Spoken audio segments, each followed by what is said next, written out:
So, I have kind of a mantra as a personal trainer that I tell a lot of my clients that if you aren't failing, then you aren't gaining.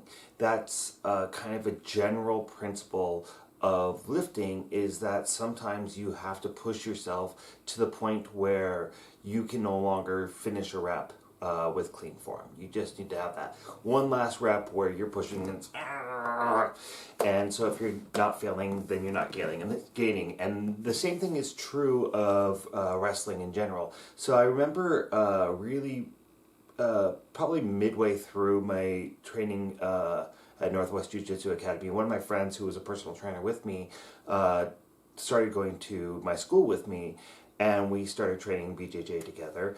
And she didn't want to do one of the in-house tournaments because she didn't want to lose. She didn't want to have that on her record. And the thing is that in-house tournaments are one of those things that allow you to go ahead and practice going through the motions of doing a tournament in a safer environment, because you're competing against your teammates, people that you probably already rolled with several times.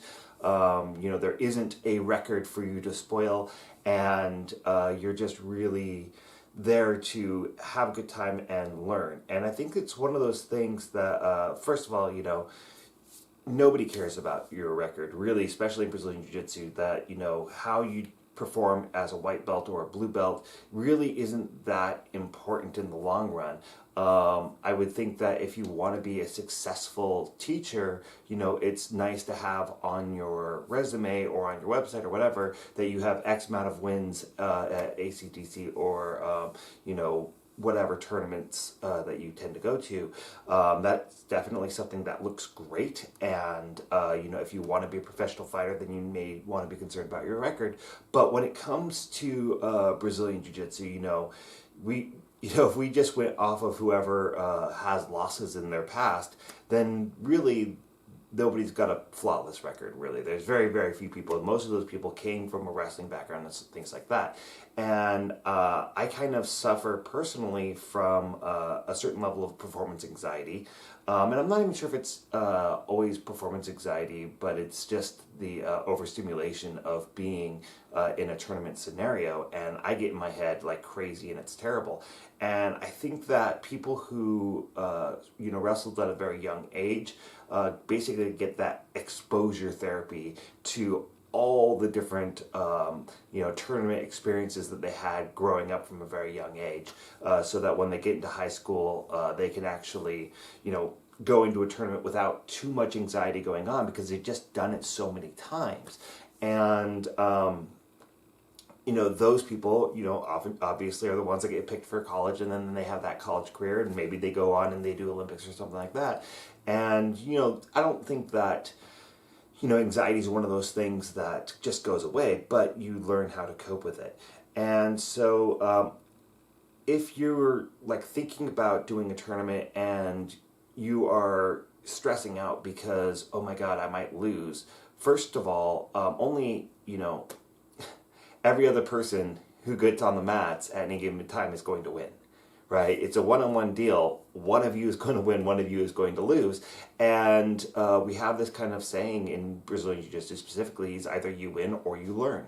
And I don't necessarily believe that personally, because even when you win, there are things that happen that could have been better. There are things that you can reflect upon, okay, what worked, and that helps solidify things that worked. So it's, I think that you learn one way or the other, but I think that it's a great attitude to have, is that when you get on the mats, whether it's in a tournament or if it's just in practice, that you have to accept that, you're probably going to lose once in a while, and you need to take each match as a learning experience. And I think this is one of the things that has held me back a little bit in my grappling career, is that when I was training at Northwest Jiu-Jitsu Academy, that, and I think this is something that's pretty common with blue belts, but I don't see it so much in purple belts or above, is that oftentimes if I was feeling tired or winded or something like that, I tended to go with people that I knew, rolled with people who I knew had less experience than me. And when you do that, there is opportunity to learn new things. There's opportunity to try things and solidify things that you know. But the returns on rolling with people who are not as good as you are very limited. So if you actually want to progress and you want to progress faster, you have to go with people who are, at least at your level or better quite a bit of the time. And you actually have more potential to grow the more experienced a person is. And I know that there's like this fear that, okay, I'm going to wrestle with this person who is so much more advanced than me that I'm just going to get my ass handed to me. And it's going to be this miserable experience. But the truth of the matter is you roll with a brown belt if you are a white belt or a blue belt. And what you're going to see is that, they might manhandle you, especially if there's a tournament coming up. They have something that they want to work on or whatever. But a lot of times you'll find that they're a lot more chill. They're more relaxed in the role. They are less aggressive. So you're not going to catch an elbow to your eyeball. You're not going to have this person go for an armbar that jerks and dislocates your shoulder or something like that, because they are just so controlled and smooth with everything that they're doing. And that can also be calming, because since they are not rolling as fast as a spazzy white belt would be, you actually have a chance to slow your own roll down, and then your brain has time to process what's going on in that roll. So you actually have more opportunity to work through something more cleanly and develop that muscle memory, and you're developing it in a atmosphere of some pressure, because you are rolling against somebody that knows what they're doing. They know what you're doing, and you are trying to set something up, and you have the time to kind of work through it a little bit. And yeah, they're probably going to shut you down, right? Maybe. A very experienced person like a brown belt or a black belt, oftentimes they're more invested in your development than they are in their own. So they're going to actually let you work the techniques that you want to work, and maybe they'll defend it 50% or something like that, so that you can see what defenses they came up with, and maybe you can find ways of working around the defenses that they came up with, right? And sometimes it's good to just get smashed. I think that in the last tournament that I was able to do before my injury, I ended up getting stuck on the bottom, and I was getting smashed, and I couldn't breathe very well. And I remember being very calm in that moment, and I was just looking for the opportunity to be able to get away from this guy. And he wasn't adventurous enough to give me the opening that I needed. So when you're setting up and you're transitioning things, that's oftentimes where you're going to lose your position. And because I'd spent time literally under pressure, with people knee on belly and things like that, and I had, and even though I was stuck, I was calm. And so you need to expose yourself to these bad situations where you're going to get crushed, where you're going to be put in bad positions, where you're going to get submitted from time to time, if you want to have any chance of actually developing as a wrestler. It's those circumstances where we find that growth. So, in this gay community, we have a lot of people that are meeting up on Meat Fighters, a lot of people who really don't know what they're doing, and some big scary guys. I have personally rolled with quite a few guys that are much bigger than me for reasons why I actually enjoy that more sometimes. But, in those moments, after a while you get to the point when you have enough experience and you have enough techniques on your belt that size doesn't matter really that much. I don't like necessarily rolling with, really, really large, heavy guys who don't have technique, because you can get smashed on other people, and it's a lot of energy and it's a lot of work, and it's not particularly rewarding to get out from underneath those guys when you do get in a bad spot. But I actually had this purple belt in Maine who I'm not sure how he got his purple belt actually, because I ended up rolling with him for I think 10 minutes, maybe it was a 5-minute round, but it took me at least 3 minutes that felt like an eternity to get out from underneath him when I got stuck in side control. And I eventually did. I worked my way out systematically, taking apart how he was holding me down, and eventually I got out, and I climbed around to his back, so I was in top 4 quarter, and he just was like, okay, I'm gassed, I'm done. And that's not quite as rewarding of an experience, especially since he just took the wind out of my sails by just being done because I got out from underneath him.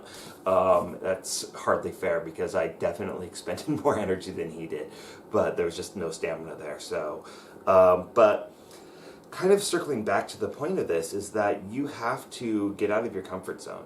You have to choose if you are doing Brazilian Jiu-Jitsu right now, or you're doing or in a wrestling club or whatever, like single out those people who are better than you but controlled, right? Look at those people who oftentimes are going to be leaders within your school. They might be teaching classes, and these are people that are probably going to smash you. You're not going to be able to pass their guard. You're not going to be able to do a lot of shit to them, and that is fine. You need to roll with those people. You need to have that experience.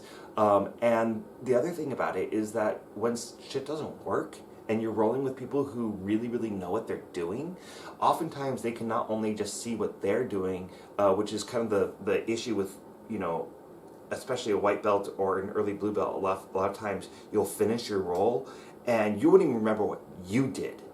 But you get into these higher belts, right? And there's a lot more memory that comes along with that. So you can finish up, and not only will they know what they were doing that entire roll because they were rolling with intention, but the other thing that's happening is that when they are rolling, they'll be like, well, I kept catching you on this, right? They might be able to tell you one thing, and you might be saying, I was trying to do this to you. And I remember that and this changed the way that I rolled quite a bit, was when I was rolling with, as a white belt, so this was when I was brand spanking new, I was rolling with one of my coaches who was a blue belt, and I went for a scissor sweep on him, and it just wasn't happening. And I kept trying to pull him, and he was posturing up, and he just had this really, really great base that he was working with, and I just couldn't get it to work. And so afterwards I asked, why was the scissor sweep not working? He's like, well, because I wasn't pushing into you, right? He wasn't bringing his chest and his weight down onto me and allowing himself to be loaded onto my shin in order for me to get that scissor sweep. Now, I do at this point know other ways that I could possibly still make that happen, such as kicking out one of his legs. So, he'll be on his knees and I'll just push on one of his knees and I'll straighten out that leg and it'll collapse one side. Scissor sweep will happen then. Or, because he's posturing up to that scissor sweep, that means I've got all this extra space to where maybe I might be able to climb around to his back. Maybe I can set up a guillotine. Maybe I'm going to sit up on him and take him to the back. Maybe him defending me trying to push him back is going to cause him to come towards me. So, having that more experienced person to say, okay, this is where you are failing, and this is what you really need to be looking for, can sometimes pick up those missing pieces in a technique and make it actually work.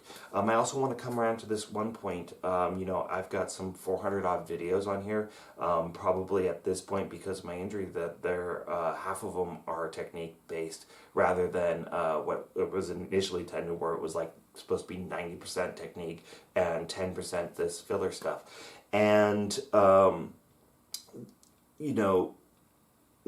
if you watch my videos, you try them out, you drill things out, and you practice, but the way that I'm telling you to do things may not be the way that it's going to end up working for you, right? The way that it works for me, because I'm 5'10", when I was started making these videos, I was about 175 pounds, 180 pounds, and I was relatively athletic back then, and there's, that's how the body type that I'm working with in order to get those techniques. But if you're 5'8", or if you're 5'5", or shorter, or even if you're even taller than me, the way that I get my techniques to work is not necessarily going to be the way that it works for you. So you have to actually apply things to your body. So, you might have somebody that has a similar body type to you that you roll with, and you go for a technique and it doesn't work, and they might turn around and say, yeah, that's the way I was taught to do it too, but I had to modify it in this way to get it to work for my body. So again, don't be afraid of rolling with people who have more experience. Yes, you're probably going to get smashed. Getting smashed is part of the experience of learning to become a good wrestler, a good grappler of any type. You have to spend time on the bottom. You have to lose, partially because you need to learn how to be calm under pressure. partially because you need to see how other people got the techniques to work. Sometimes when I am rolling with somebody who's more experienced than me, I bait them into going for a technique that I'm struggling with. Right? I will start to give them the beginning of the setup so that, and then I'll defend it the way people have been defending with me. And if it works for them, then I'm like, oh, this is what they did to make it work for them. Right? So, just kind of some thoughts on, you have to choose to be vulnerable in order to advance in grappling or really anything in life. So, those are my thoughts for you guys. Hopefully this is helpful for you. If you have any questions, put them in the comments below. And notice how I never say like and subscribe and all that shit on this channel. I don't like the YouTube culture, and I'm not monetized in any ways. I've had offers from I think Temu and a couple other clickbaity sites and whatnot that are probably all scams. And frankly, if Mattman were to ask me to sponsor my channel or something like that, then I'd probably say yes, and I might do advertisements for that. But really, honestly, if I don't think that what I'm advertising is going to be 100% a benefit to you, then I'm not going to do it. So, if there was an advertiser watching, now you know so what you can approach me about. But we're not monetized in any way, shape, or form. So I hope that you guys enjoy this content, and let me know if there's any other questions or thoughts, concerns that you have, and I will answer it the best I can. Bye.